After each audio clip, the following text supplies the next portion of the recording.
How do you find calm in the modern world among all these distractions? This was what one follower sent in as a question for the Druids to talk about for the week. So I'm Catherine, I'm a channeler of the Druid consciousness, and I bring forth questions from followers each and every week with the ancient wisdom of the Druids. So I think this is a very pertinent question right now. As we all know, the world is a little unsteady, or should I say it's unsteady from our perspective, but it might be kind of rebalancing out. But we're feeling um, all of the bumps along the way. And so let's see what the Druids have to say about this. Distractions are here to allow you to be caught off guard. They're to change your perception, to change your view to a different way. That is what they do. It's about each of you finding calm. It's about finding your centering and finding your alignment to where you are, what you can control, and how you will move forward. For distractions that are put out there to make you look in one spot when you really need to be looking in another spot. So the more you can follow your intuition, the more you can follow this and not let all of these things get caught up with you, the more you will find a connection to who and what you are and allow for your path to be shown. For the world is finding a balancing act right now. There is much happening. There's much shifting as you're moving dimensions and densities, and the earth is trying to realign itself to what the new energy is. It is happening, for it is having to maybe shake things up a little bit. And it is. And they're being shaken up not only actually or literally with earthquakes and with other movements of the physical earth, but they're also being shaken up with the people on it. It is looking at what energy serves it, what does not. What is allowing that needs to maybe come up to the surface to be seen, and what maybe is staying down or maybe needs to fall back down. But it is truly up to the decisions of the energy of Earth to allow for what is going to come forward. Now, there are those on the earth that are creating distractions or that are creating other things to try to continue their work. But as long as each of you have faith that if you can just give gratitude back to Earth, follow your own path, control what you can control, look at what you can look at, and change what you can change, you will come to find out that there is so much more there for you to connect with.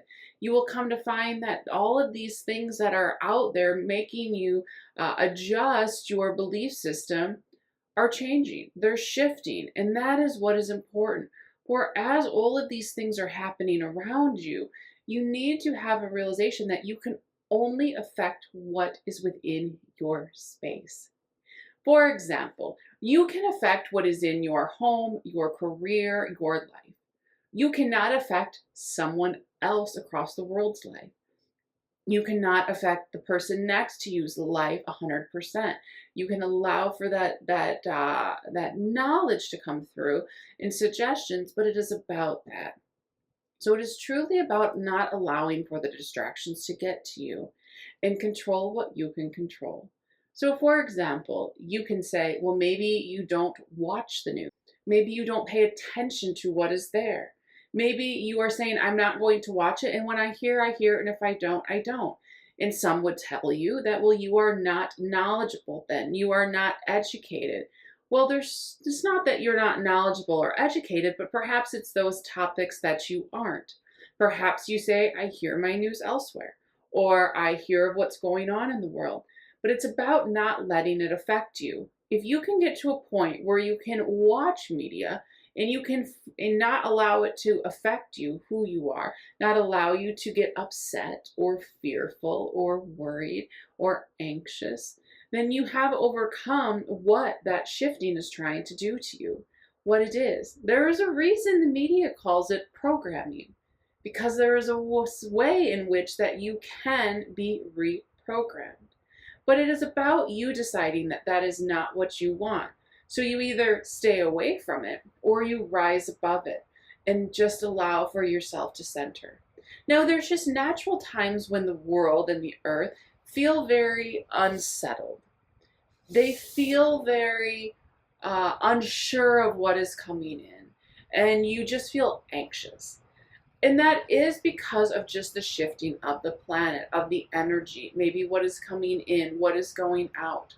But don't worry for it. Find the things that allow you to find calm. Is it taking a bath? Is it going for a walk? Is it reading a book? Perhaps it's playing with your children. Or perhaps it is just taking a nap or relaxing somewhere, sitting in the sun. It is about what calls to you and what you can do to shift that energy, because it does happen. And the answer is not about how do you avoid it, but is about how do you embrace it and learn to just let that energy flow.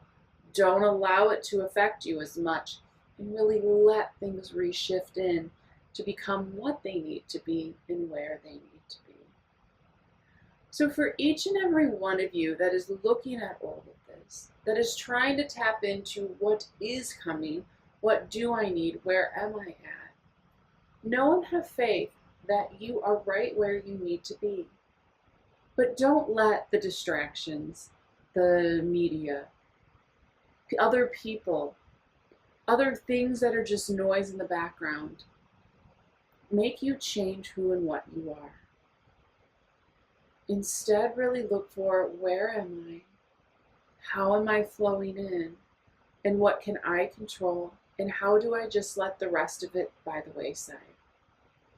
It is not about you being who others want you to be. It is about you being you, finding that centering, and truly allowing for yourself to know what is there and what is coming. Well, we are living in a world with a lot of distractions, and it can be hard. So I know the message they gave today talked a lot about try to avoid it, but I think the key to this is more of the point of allow for it and try not to affect you as much when you do come across it. So look for those things that can really help you to recenter. What is it that just allows you to come in and be you again? That is what the important part is. That is what is going to be most aligned for you, and to make sure this energy doesn't affect you. Because as much as we want to try to 100% avoid it, we can't. And so look at how you talk about big topics. Look at how you look at different things that are coming up. Look at what other people are saying or doing or trying to distract you. All of those things will allow for you to look at the energy, shift it, and see how you can. Because when you can find that centered, calm alignment in your life on an everyday basis, that is when you have mastered the point of alignment, and you will continue to walk your path, allowing for your intuition, your higher self, your guides to provide you with what you need to move forward. And you'll live in joy, in happiness, in excitement. And finding even when you have those little bumps along the road, they won't be as strong as what they were before, because your energy won't jump all over the place. You'll be that master of calm and alignment, kind of how you think of a lot of Buddhist monks, how they've mastered that sense of they meditate, they're calm, they continue forward. And it's not that we don't want emotion shown. So understand that life is meant to be enjoyed and happy. And there are emotions. There's happy, there's sadness, there's grief, there's all of those things. But it's about how do you shift through them. And so when you can just really work on that alignment to calm, even when you're noticing you have a little bit of grief coming in or sadness or thing, you're going to notice you process it and move back into that calm. And you look at it from a different perspective. It doesn't mean that it's gone. It just means that it's shifting and changing what it is. So I hope you found some help with this, and I want to thank the follower who sent it in. I really appreciate it. And for those of you with other questions or topics, please feel free to send them forward to me. I'd love to hear what you have to say and what you do. And if you're also looking to talk to the Druids yourself, I do offer private one-on-one sessions where we channel and you can have a conversation with the Druids about your specific life, your purpose, and maybe anything that is on your mind. So if you wouldn't mind, if you did enjoy this message, and if you could go ahead and hit that follow and like button, it just helps the algorithm send this to other like-minded people. So with that, have a blessed day, and we'll see you next time with another question.